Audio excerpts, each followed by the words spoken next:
అరవింద్ గారిని మాట్లాడవలసిందిగా రిక్వెస్ట్ చేస్తున్నాం. మీడియా మిత్రులందరికీ నమస్కారం. మన సినిమాని కొంచెం లోపలికి తీసుకెళ్ళండి అయ్యా.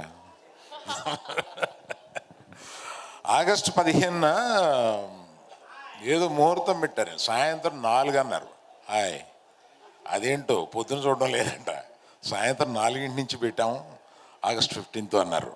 అది అందరికీ తెలుసో లేదో అని నేను ప్రత్యేకంగా చెప్తున్నాను. నిఖిల్ లేడీ ఇక్కడున్నావా? ఎంత హీరో అయినా, ఎంత మా బ్యానర్ అయినా కూడా for coming here I should thank you. తర్వాత మన పాప పొద్దున మాట్లాడినప్పుడు, నువ్వు అక్కడ దూరం నుంచి వచ్చావంట మన ఈ ఫంక్షన్కి అని అంటే, అంకుల్ నాకు ఫోన్ వస్తే గీతాష్ నుంచి ఓ మంచి హీరోయిన్ క్యారెక్టర్ కనుకుంటే నన్ను గెస్ట్ కింద పిలుస్తా. But at the same time I am telling you, you are going to do a very good character in our banner. Nice of you. Thank you. నువ్వు ఇంకేదో ఒకటి డిన్నర్కి వెళ్ళాలన్నావు కదా, నువ్వు వెళ్ళిపో, పర్లేదు. Right, okay. Thank you Sreeleela గారు, thank you so much. Thank you. అలాగే వచ్చిన యంగ్ డైరెక్టర్స్ వీళ్ళందరికీ థ్యాంక్ యూ వెరీ మచ్.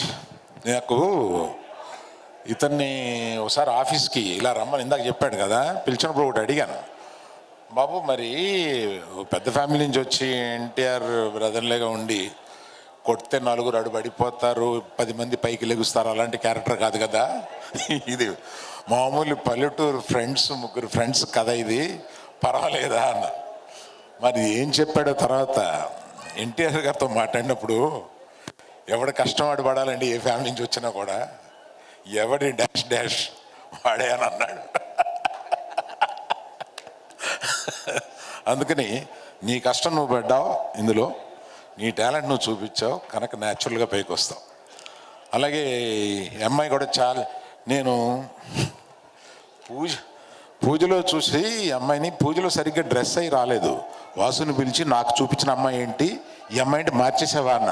లేదు సార్, అదే అమ్మాయి సరిగ్గా డ్రెస్ అవ్వకుండా వచ్చింది.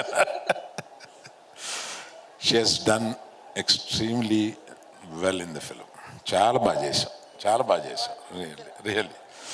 చానాళ్ళ తర్వాత వినోద్ గారు ఒక మంచి క్యారెక్టర్లో, అంటే మొత్తం వాళ్ళందరూ కష్టపడితే సినిమా నేను పట్టుకుపోయాడు లాస్ట్లో. So I'm very thankful for you for coming. And చాలామందికి ఇలాగే పేరున చెప్పాలి, కానీ ప్రత్యేకంగా హీరో కాకుండా చెప్పాల్సిన వాళ్ళు వీళ్ళిద్దరు ఉన్నారు. రెండే మీరు అంటే సినిమా సక్సెస్ అవుద్ది, మళ్ళీ సక్సెస్ మీట్ ఏదో పెట్టి మళ్ళీ పోతాడు వాసు, ఇదంతా మామూలే.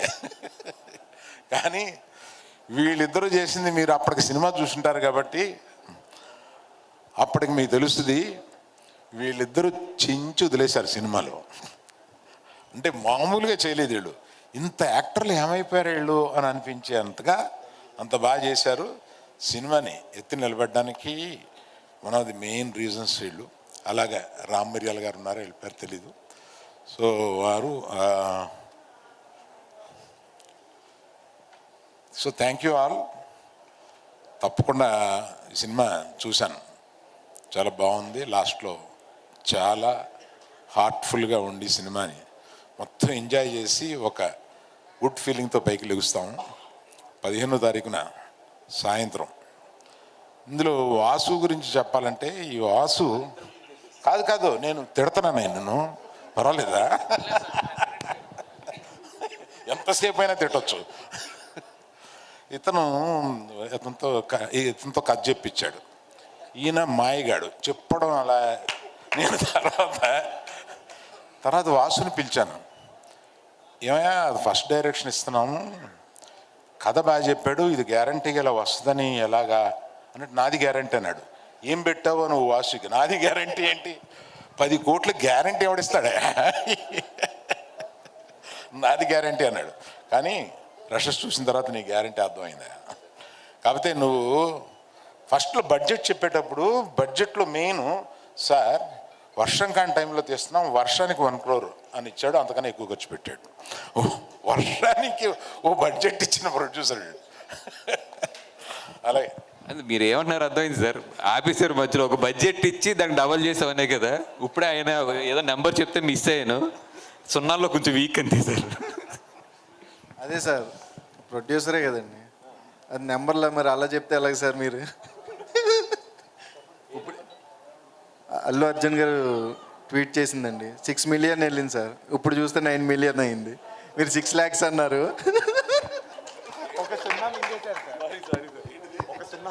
ఇందాక అల్లు అర్జున్ గారి హ్యాండ్లో నేను చెప్పింది అది యాక్చువల్ 6 million అంటే నేనేమో 6 lakhs అని చదివాను, కొంచెం లెక్కల్లో వీక్.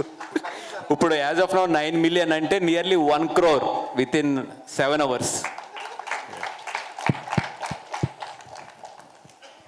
సో ఈ టైటిల్ జస్టిఫికేషన్ ఫ్రెండ్కి హెల్ప్ చేయాలనుకున్నాడు, అలాగే నీకు హెల్ప్ చేశాడు అనమాట. Very good, thank you all.